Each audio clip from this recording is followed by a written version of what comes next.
ये सारे बेरोजगार, और मुझे लगता है डंडा लेके आप भी बेरोजगार लाइन में हैं, तभी मतलब आपको ये थामना डंडे से पड़ा आपका है। मतलब क्या अभिप्राय क्या है?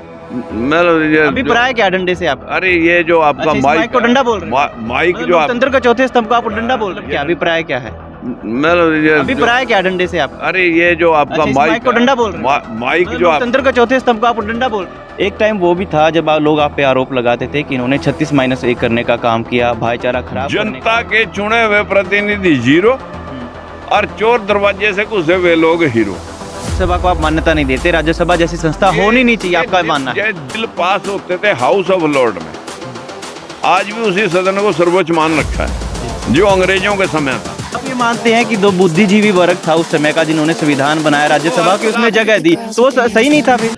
नमस्कार, आप कैथल टीवी देख रहे हैं, मैं हूं अजय और मेरे साथ इस वक्त हैं कुरुक्षेत्र से पूर्व सांसद राजकुमार सैनी और साथ में लोकतंत्र सुरक्षा पार्टी के सुप्रीमो। और एक और बात का जिक्र कर दूं कि 1 साल पहले जब ये कैथल आया करते थे तो इनके साथ तमाम कार्यकर्ताओं का हजूम हुआ करता था, लेकिन आज मुश्किल से 50-55 लोग इनके साथ हैं। तो ऐसा ये तब्दील क्यों हुए हैं, चीज़ें इन्हीं से जानते हैं। तो सबसे पहले बताइए कि कैथल आपका क्यों आना हुआ? हमारे पिछले 6 महीने पहले हमने बॉडी का हमारा चुनाव ड्यू था जी। हमने अपनी बॉडी का संगठन, अपने पार्टी के संगठन को दोबारा रिवाइव करने के लिए, क्योंकि बहुत सारे कार्यकर्ता जो हैं बीच में सिर्फ कार्यकर्ता होते हैं, कुछ पदाधिकारी होते हैं। पदाधिकारियों को ही बुलाया गया था और पदाधिकारियों के ही माध्यम से आज का प्रोग्राम था। जी, तो संगठन विस्तार के नज़रिए से आप आए हैं। एक टाइम वो भी था जब लोग आप पे आरोप लगाते थे कि इन्होंने 36-1 करने का काम किया, भाईचारा खराब करने का, ऐसे तमाम आपके ऊपर आरोप लोग लगाते रहे हैं। तो ऐसे में आप पार्टी के विस्तार को आप कैसे देखते हैं, हो पाएगा? देखिए, ये तो आपको मालूम होना चाहिए कि पूरे देश में जितना मीडिया, प्रेस, कोई भी जो प्रेस विज्ञप्ति मैंने जारी की हो और जिस पे मैंने 35-1 और 36-1 की बात करी हो, पहले तो आप उन लोगों से पूछें जिन लोगों ने सवाल उठा रखा है। लेकिन ये बात कन्फर्म है कि जब जाट आरक्षण की बात चली थी तब मैंने कहा था भाई हम जाटों के आरक्षण के विरुद्ध नहीं है। 4-5 जातियां और रह गई हैं, ब्राह्मण, क्षत्रिय, वैश्य, वालिये और पंजाबी। तो इन 5-6 जातियों को भी सबको आरक्षित कर दो, 100% आरक्षण कर दो और जनसंख्या अनुपात में कर दो। ये सवाल मैंने उस दिन भी कहा था और आज भी यही कहता हूँ।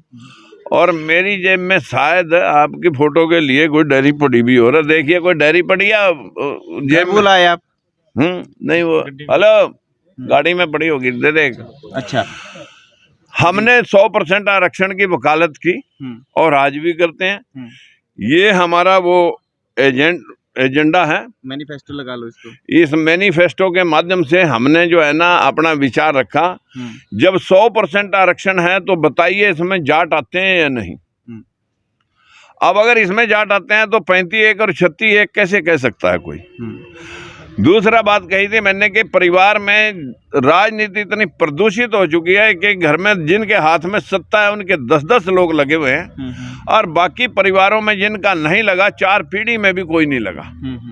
कम से कम एक परिवार एक रोजगार की सुनिश्चितता पहले करे, बाकी 10 लगाने होंगे तो फालतू होंगी तो तब लगाई ना। अच्छा, तीसरी बात कही थी मैंने किसानों के लिए कि किसानों ने 1 साल धरने पर बैठ करके अपने काले कानूनों को चेंज कराया, लेकिन जो प्रधानमंत्री के द्वारा आश्वस्त किया गया था कि किसान की आमदन दुगनी करेंगे, किसान की आमदन उसी दिन दुगनी हो सकती है अगर मनरेगा के खाली बैठे पैसे के बजट को लूटा ना जाए और उसको किसानों और मजदूरों के माध्यम से अगर मनरेगा में किसान और मजदूर दोनों इन्वॉल्व कर दिए जाएं तो उसी दिन आधी मजदूरी बच जाएगी और उनकी आमदनी दोगुनी हो जाएगी। जी, अब देश में इतने सारे मुद्दे हैं। मैंने कही थी कि हम दो हमारे, चौथी बात हमने कही थी हम दो हमारे दो, आपके विजन जी, कि जब तक देश की आबादी कंट्रोल नहीं होगी देश आगे नहीं बढ़ सकता।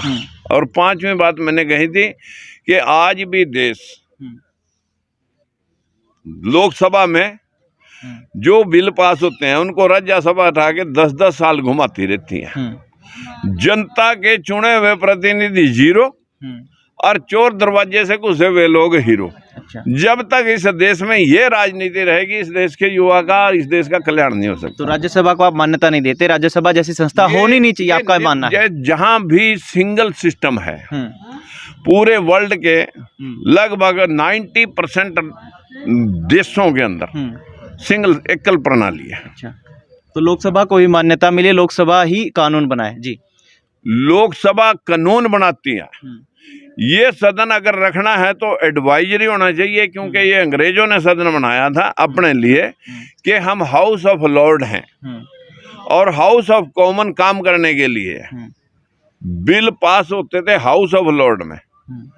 आज भी उसी सदन को सर्वोच्च मान रखा है जो अंग्रेजों के समय था।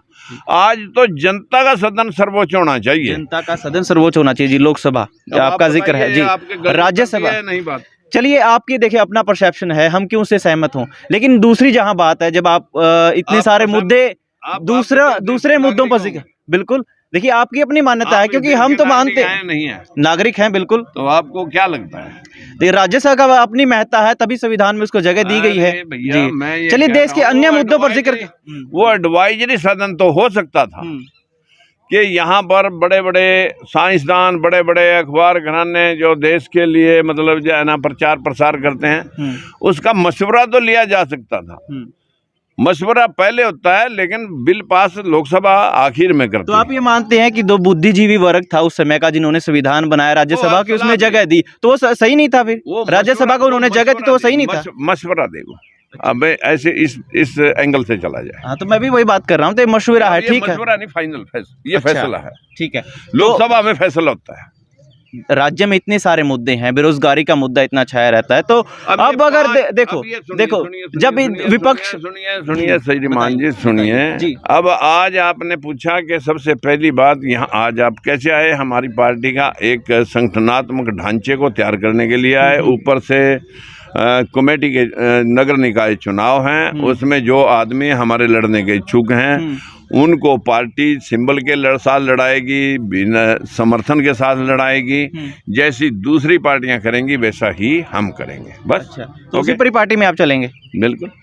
जब इतने सारे मुद्दे हैं, जब विपक्ष को घेरना होता है सत्ता पक्ष को, तो उस वक्त आपके कार्यकर्ता या आप नजर नहीं आते? देखिए, आप इस बात को, मुझे नहीं पता कि आप कौन से मुद्दों में बात कर रहे हैं। हमारे देश के अंदर बेरोजगारी सबसे बड़ा मुद्दा है।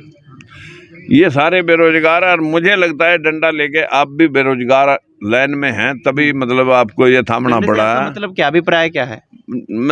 अभिप्राय क्या डंडे से आप? अरे ये जो आपका माइक को डंडा बोल रहे हैं, माइक जो लोकतंत्र का चौथे स्तंभ को आप डंडा बोल रहे हैं, ये डंडा है। अच्छा, अगर समझो तो। हाँ, लेकिन ये अब फेयर नहीं है, अब ये फेयर नहीं है।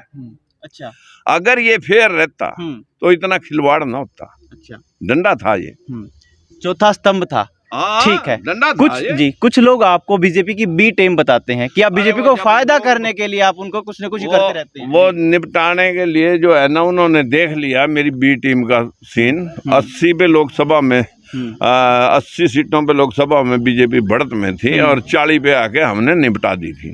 अभी यूपी में देख लेना। बिल्कुल। अब अगले विजन का आखिरी सवाल में जिक्र कर दीजिए। आखिरी सवाल में अगर पार्टी का विजन आप जाहिर कर दें कि आगे पार्टी की हरियाणा में क्या भूमिका होगी? हरियाणा के अंदर अभी नगर निगम के चुनाव हैं, नगर परिषद के चुनाव, नगर कमेटी के चुनाव हैं। उनमें हमारी पार्टी जो है ना, जहाँ जहाँ हमारे प्रत्याशी लड़ने के इच्छुक हैं उनको पूरी ताकत के साथ लड़ाया जाएगा। चलिए, बहुत बहुत शुक्रिया आपका। तो मेरे साथ थे राजकुमार सैनी, इनके अपने विचार हैं, इतने अपने मत हैं, और आप कितना इनसे इत्तेफाक रखते हैं कमेंट में ज़रूर बताइए। शुक्रिया।